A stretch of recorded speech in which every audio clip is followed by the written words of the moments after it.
नमस्कार दोस्तों, स्वागत है आपका आज के मुख्य समाचारों में। जी हां दोस्तों, आपको यहां पर देखने को मिलेंगी सुबह से लेकर शाम तक की तमाम बड़ी खबरें मुख्य समाचार ब्रेकिंग न्यूज अपडेट्स के रूप में। तो दोस्तों, आप सभी लोगों से विनती है कि इस वीडियो को ज़्यादा से ज़्यादा लाइक और शेयर करें। तो दोस्तों, सीधे चलते हैं आज की पहली बड़ी खबर की ओर। संत रामानुजाचार्य को बड़ा सम्मान, प्रधानमंत्री मोदी ने देश को समर्पित किया 216 फीट ऊंचा स्टैचू ऑफ इक्वेलिटी। दोस्तों, प्रधानमंत्री नरेंद्र मोदी हैदराबाद दौरे पर हैं। यहां पर उन्होंने देश को 216 फीट ऊंची स्टैचू ऑफ इक्वेलिटी की मूर्ति समर्पित की। ये मूर्ति 11वीं सदी के वैष्णव संत रामानुजाचार्य की है। उनके जन्म के 1000 वर्ष पूरे हो चुके हैं। ऐसे में प्रधानमंत्री मोदी द्वारा वैष्णव संत को यह बड़ा सम्मान दिया जा रहा है। दोस्तों, बताया जा रहा है कि स्टैचू ऑफ इक्वलिटी बैठी हुई मुद्रा में दूसरी सबसे ऊंची मूर्ति है। इसे 1000 करोड़ की लागत से तैयार किया गया है। इसको बनाने में सोना, चांदी, तांबा, पीतल का भरपूर इस्तेमाल किया गया। मूर्ति के अलावा 63,444 वर्ग फुट क्षेत्र के भूतल में एक विशाल फोटो गैलरी भी तैयार की गई है, जहां पर संत रामानुजाचार्य का पूरा जीवन देखने को मिलेगा।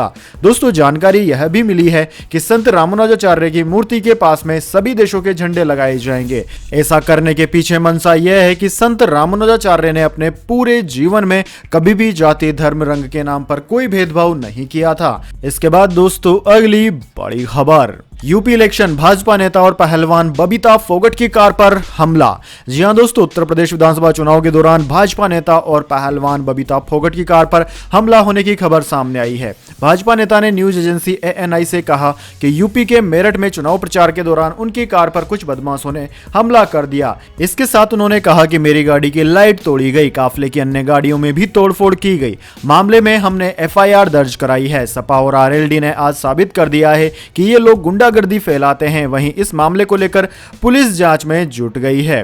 दोस्तों, जानकारी के मुताबिक यह घटना मेरठ के सिवाल खास विधानसभा क्षेत्र में बदथुआ गांव में हुई। दरअसल बबीता फोगट भाजपा प्रत्याशी मनिंदर पाल सिंह के पक्ष में उनकी पत्नी के साथ वोट मांग रही थी। तभी रालोद समर्थकों ने लाठी डंडे लेकर भाजपा के विरोध में नारेबाजी शुरू कर दी। इसके बाद भाजपा कार्यकर्ताओं ने विरोध किया तो रालोद समर्थकों ने हमला कर दिया। इस घटना में भाजपा के कई कार्यकर्ताओं के घायल होने की खबर है। वहीं बबीता फोगट ने आरोप लगाया है कि इस दौरान रालोद समर्थकों ने महिलाओं से भी अभद्रता की।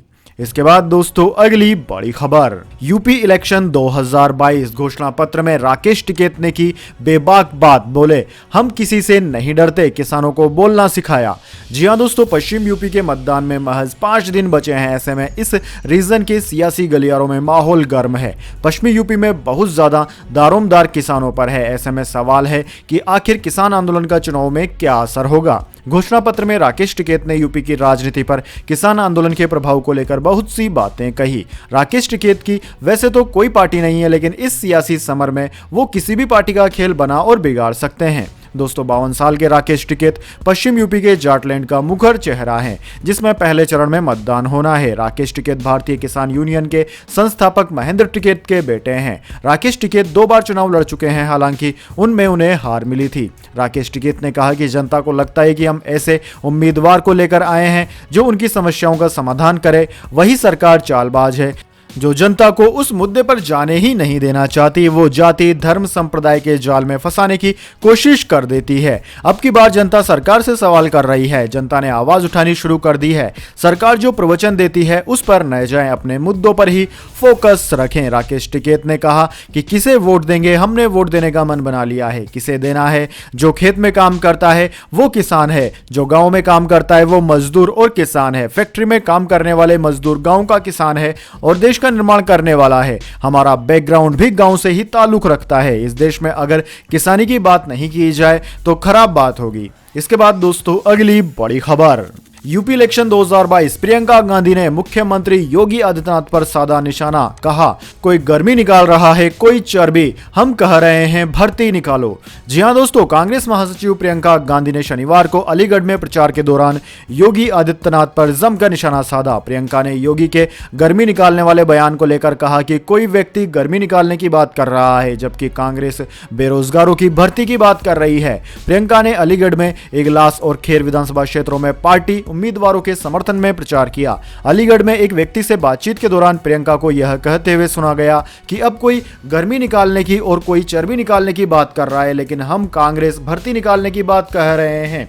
यहाँ खड़े कई युवा बेरोजगार हैं। सरकार में लगभग 12 लाख पद खाली पड़े हैं। कांग्रेस महासचिव ने अलीगढ़ में लोगों से घर घर जाकर संपर्क कार्यक्रम किया और पार्टी प्रत्याशियों के समर्थन में वोट मांगे। इसके बाद दोस्तों अगली बड़ी खबर, कर्नाटक के कई कॉलेजों में फैला हिजाब का विरोध, छात्राओं के समर्थन में उतरे छात्र। जी हाँ दोस्तों, कर्नाटक के कॉलेजों में हिजाब पहनने के अपने अधिकार को लेकर छात्राओं का विरोध अब और कई कॉलेजों में फैल चुका है। दोस्तों शनिवार सुबह हिजाब पहने लगभग 40 छात्राएं कर्नाटक के उडुपी जिले के एक तटीय शहर कुंडापुर में भंडारकर आर्ट्स एवं साइंस डिग्री कॉलेज के मेन गेट पर तब खड़ी हो गई जब कॉलेज कर्मचारियों ने अंदर जाने से उन्हें मना कर दिया और हिजाब उतारने को कहा, लेकिन छात्राओं ने ऐसा करने से इनकार कर दिया और कॉलेज के मेन गेट पर ही जमा हो गई। इस विरोध की वजह से दूसरे दिन भी उनकी क्लास छूट गई।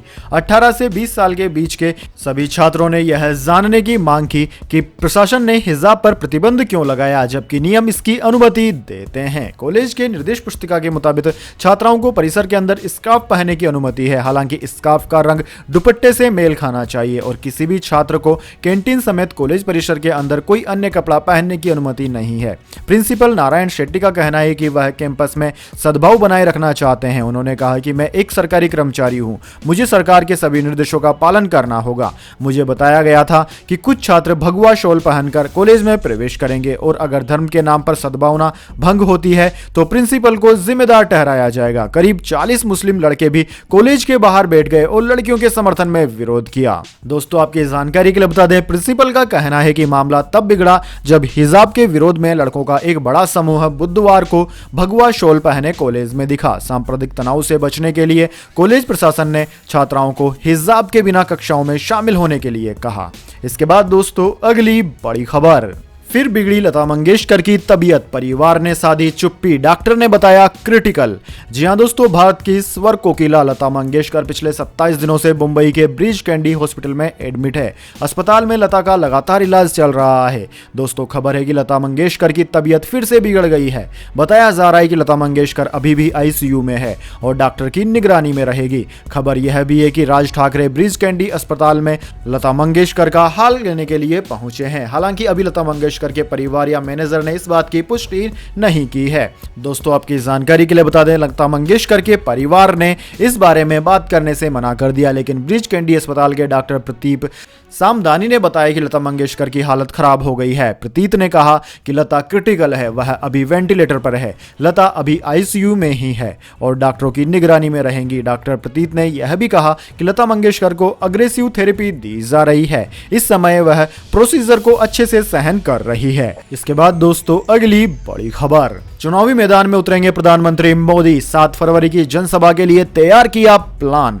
जी हां दोस्तों, 5 प्रदेशों में चुनावी बिगुल बज चुका है। ऐसे में प्रधानमंत्री नरेंद्र मोदी अब खुद यूपी में अपना चुनाव प्रचार के लिए उतरने वाले हैं। प्रधानमंत्री मोदी 7 फरवरी को बिजनौर में कार्यकर्ताओं को संबोधित करेंगे। यूपी चुनाव के पहले चरण की वोटिंग 10 फरवरी को होनी है, जिसे देखते हुए प्रधानमंत्री मोदी की सभा को बेहद महत्वपूर्ण माना जा रहा है। दोस्तों बिजनौर में पीएम फिजिकल हाइब्रिड रैली करेंगे। इस दौरान वे 3 जिलों को कवर करेंगे। इसमें बिजनौर, मुरादाबाद, अमरोहा जिलों की 18 विधानसभाओं को टारगेट किया जाएगा। इस दौरान चुनाव आयोग के नए दिशा निर्देशों को देखते हुए लगभग 1000 कार्यकर्ता इस रैली का हिस्सा होंगे। वहीं अन्य तमाम लोगों से पीएम वर्चुअल जुड़ेंगे। दोस्तों इसके बाद प्रधानमंत्री उत्तराखंड की जनता से 7 फरवरी को दोपहर 2:30 बजे वर्चुअली जुड़ेंगे। इनमें 2 जिलों की जनता होगी जो कि हरिद्वार और देहरादून में है। इसमें लगभग 14 विधानसभाओं को कवर किया जाएगा। दोस्तों आपकी जानकारी के लिए बता दें, यूपी में 7 चरणों में चुनाव होने हैं। 10 फरवरी को पहले चरण का चुनाव होगा और 7 मार्च को अंतिम चरण में मतदान होगा। इन सभी का परिणाम 10 मार्च को घोषित किया जाएगा।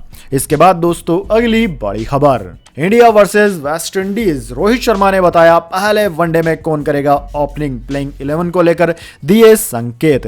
जी हां दोस्तों, वेस्ट इंडीज के खिलाफ पहले वनडे से पहले कप्तान रोहित शर्मा ने मीडिया से बातचीत की और टीम की रणनीति को लेकर अपनी बात रखी। मीडिया से बात करते हुए रोहित शर्मा ने सीधे तौर पर यह संकेत दिया है कि पहले वनडे में उनके साथ ओपनिंग की जिम्मेदारी ईशान किशन निभाएंगे, क्योंकि दोस्तों पहले वनडे के लिए केएल राहुल उपलब्ध नहीं है। ऐसे में पहले वनडे में भारत के लिए ओपनिंग ईशान किशन करेंगे। रोहित ने कहा कि मयंक ने अपना क्वारंटीन पूरा नहीं किया है, ऐसे में पहले वनडे में हम ईशान किशन को बतौर ओपनर आजमाएंगे। रोहित ने कहा कि धवन इस समय आइसोलेशन में है और हमारे पास ओपनिंग को लेकर ज्यादा विकल्प नहीं है। रोहित ने कुलदीप और चहल को लेकर भी बात की और कहा कि यजुवेंद्र चहल और कुलदीप यादव ने अतीत में हमारे लिए शानदार प्रदर्शन किए हैं, उन्होंने बहुत प्रभाव डाला है, लेकिन यह निश्चित रूप से मेरे दिमाग में है कि मैं उन्हें एक साथ वापस लाऊं या नहीं। उन्होंने कहा कि भारत ने वनडे मैचों में बहुत अच्छा क्रिकेट खेला है, एक सीरीज हार के बाद घबराने की जरूरत नहीं है। साउथ अफ्रीका सीरीज से हम बहुत कुछ सीख सकते हैं, वह एक सीखने वाला सीरीज रहा।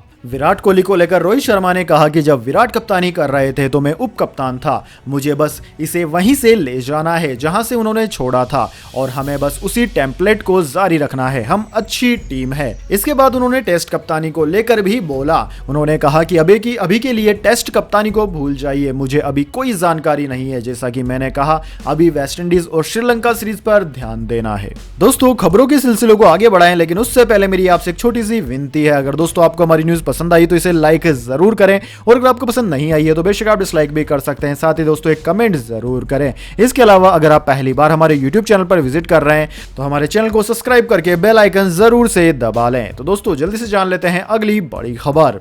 सीएम पद के चेहरे से तय होगा 60 उम्मीदवार एमएलए बनते हैं या नहीं, नवजोत सिंह सिद्धू की कांग्रेस आलाकमान को इशारों में चुनौती। जी हां दोस्तों, कांग्रेस की पंजाब इकाई के अध्यक्ष नवजोत सिंह सिद्धू ने शनिवार को कहा कि मुख्यमंत्री पद का चेहरा तय करेगा कि 60 उम्मीदवार विधायक चुने जाते हैं या नहीं। पंजाब में सरकार बनाने के लिए 117 सदस्यीय विधानसभा में 59 सीटों पर जीत जरूरी है और सिद्धू द्वारा कहा गया कि 60 का आंकड़ा इससे एक सीट अधिक है। राज्य में 20 फरवरी को विधानसभा चुनाव होगा। दोस्तों, सिद्धू की यह टिप्पणी कांग्रेस के पूर्व अध्यक्ष राहुल गांधी द्वारा अपने लुधियाना दौरे के दौरान मुख्यमंत्री पद के उम्मीदवार की घोषणा किए जाने की संभावनाओं से पहले आई है।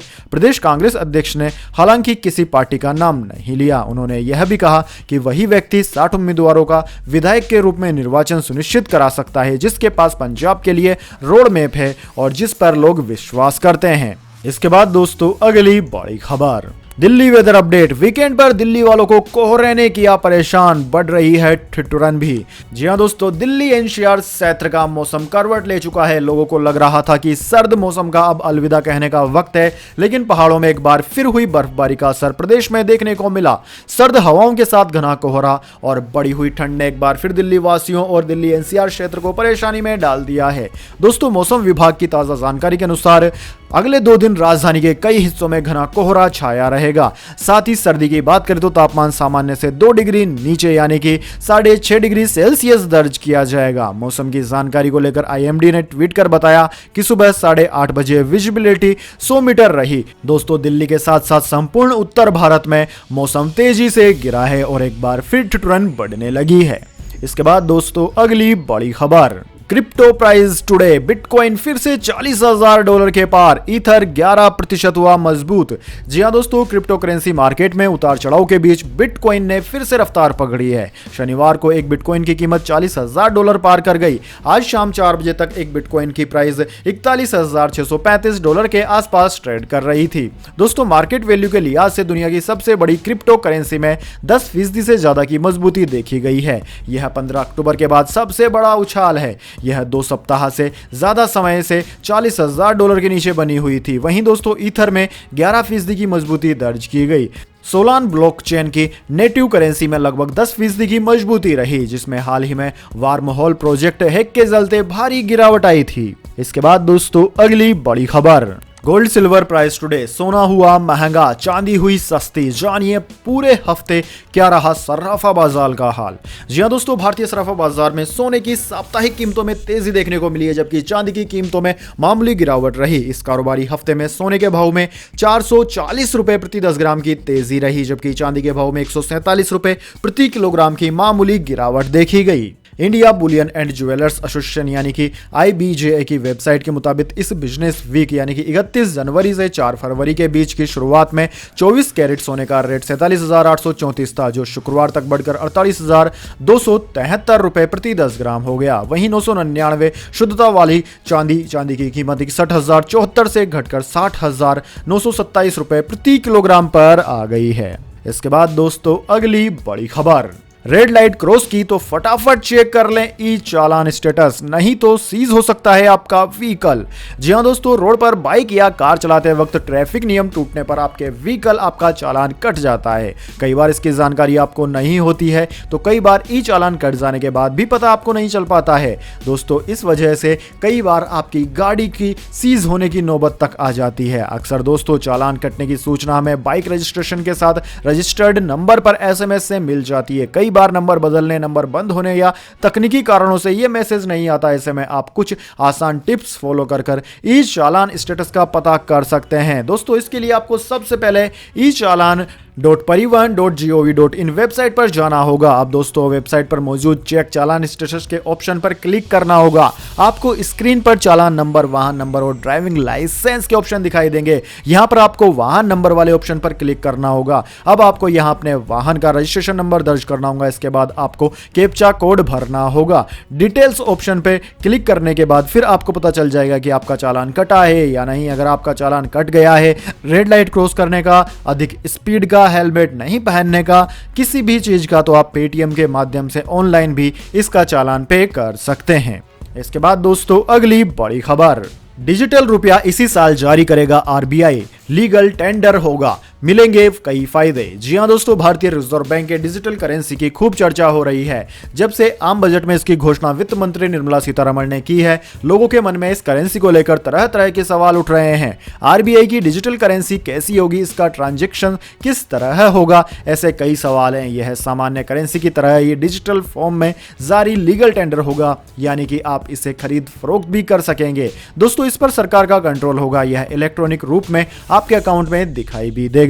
दुनिया तेजी से डिजिटलाइज हो रही है। शॉपिंग, टिकटिंग जैसी चीजें तो काफी पहले से ही इलेक्ट्रॉनिक हो चुकी है। अब बारी करेंसी की, यानी कि मुद्रा की है। बिटकॉइन जैसी इंडिपेंडेंट करेंसी को लीगल टेंडर कराने की कोशिश भी हुई, लेकिन इसमें कामयाबी नहीं मिली। भारत सहित दुनिया के कई देश अपनी डिजिटल करेंसी पर काम कर रहे हैं, जिसे कानूनी मान्यता भी मिल जाएगी। दोस्तों डिजिटल करेंसी के फायदों की बात करें तो दोस्तों डिजिटल रुपया किसी भी देश के आधिकारिक करेंसी या इलेक्ट्रॉनिक रिकॉर्ड या डिटेल को टोकन होगा। बिजनेस के पैसों के लेन देन के काम को आसान बना देगा। चेक, बैंक अकाउंट्स के ट्रांजैक्शन का झंझट ही नहीं रहेगा। मोबाइल के जरिए कुछ सेकंड में पैसा ट्रांसफर या रिसीव हो जाएगा। नकली करेंसी की समस्या से छुटकारा मिल जाएगा। पेपर नोट की प्रिंटिंग का खर्च भी बच जाएगा। दोस्तों डिजिटल करेंसी एक बार जारी होने पर हमेशा के लिए बनी रहेगी। इसे कभी डैमेज नहीं किया जा सकेगा।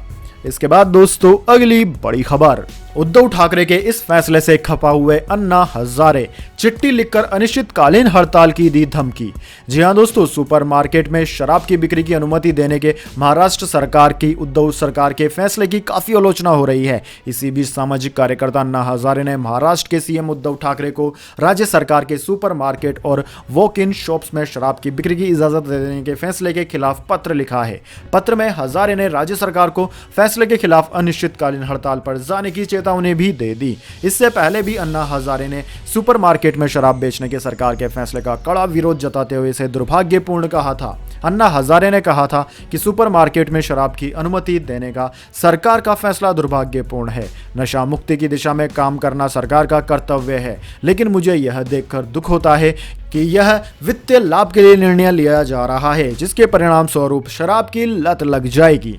इसके बाद दोस्तों अगली बड़ी खबर, दिल्ली में कोरोना के मामलों में गिरावट है जारी। पिछले 24 घंटे में आए 1604 नए मामले। जी हां दोस्तों, राष्ट्रीय राजधानी दिल्ली में पिछले 24 घंटों में कोरोना के 1604 नए मामले सामने आए। वहीं इस दौरान 17 लोगों की मौत हो गई। वहीं दोस्तों कोरोना से 3324 लोग ठीक भी हुए। दिल्ली में सक्रिय मामले इस वक्त 9980 हैं। वहीं दिल्ली में शुक्रवार को कोरोना संक्रमण के 2272 नए मामले सामने आए थे, जबकि 20 लोगों की कोरोना संक्रमण से मौत हुई थी। दोस्तों शुक्रवार को 4166 लोग कोरोना से ठीक हुए थे। वहीं सक्रिय मामलों की संख्या 11716 थी, जो अब घटकर 9980 हो गई है। दोस्तों आपकी जानकारी के लिए बता दें, कल हुई डीडीएमए और राज्य सरकार की मीटिंग के बाद स्कूलों और कॉलेज को फिर से खोलने का फैसला सुनाया गया। बैठक के बाद दिल्ली के लिए नई कोविड गाइडलाइंस जारी कर दी गई और इसी क्रम में यह भी साफ कर दिया गया कि स्कूल और कॉलेज कब से और कैसे खुलेंगे, इस दौरान किन बातों का ध्यान रखना है और कैसे स्कूलों में भीड़ इकट्ठी न हो, इसे मैनेज करना है, जैसी कई चीजें शामिल हैं। दोस्तों दिल्ली में नर्सरी से लेकर 8वीं क्लास तक के स्कूल 14 फरवरी से खोले जाएंगे। इसके पहले कक्षा 9 से 12वीं तक के छात्रों को स्कूल में बुलाया जाएगा। अब स्कूलों में 50% क्षमता वाला फैसला भी लागू नहीं होगा, जिसमें एक बार में केवल आधी क्षमता के छात्रों को ही स्कूल में बुलाने की बात कही गई थी। यानी कि अब दिल्ली पूरी तरीके से ओपन होने वाला है। तो दोस्तों यह थी आज की तमाम बड़ी खबरें। इसके बाद दोस्तों बारी आती है आज के माइंड क्यूज क्वेश्चन की। जी हाँ दोस्तों, एक आसान से सवाल का जवाब देकर आप जीत सकते हैं एक अमेजिंग सरप्राइज गिफ्ट हमारे यूट्यूब चैनल की ओर से। तो दोस्तों आज का सवाल आपकी स्क्रीन पर आ चुका है। भारत ने क्रिकेट ओडीआई वर्ल्ड कप कितनी बार जीता है? जी हाँ दोस्तों, अगर आप जानते हैं कि भारत ने क्रिकेट का वर्ल्ड कप कितनी बार जीता है तो जल्दी से कमेंट बॉक्स में अपना उत्तर लिख दीजिए। अगर दोस्तों आपका जवाब होता है एकदम सही और आप चुने जाते हैं लक्की विजेता के रूप में, तो आपको मिल सकता है एक अमेजिंग सरप्राइज गिफ्ट हमारे यूट्यूब चैनल की ओर से। तो दोस्तों जल्दी से अपना उत्तर कमेंट बॉक्स में लिख दीजिए, वीडियो को लाइक कर लीजिए और चैनल को सब्सक्राइब करके बेल आइकन भी दबा लीजिए। धन्यवाद। वंदे मातरम। जय हिंद, जय भारत।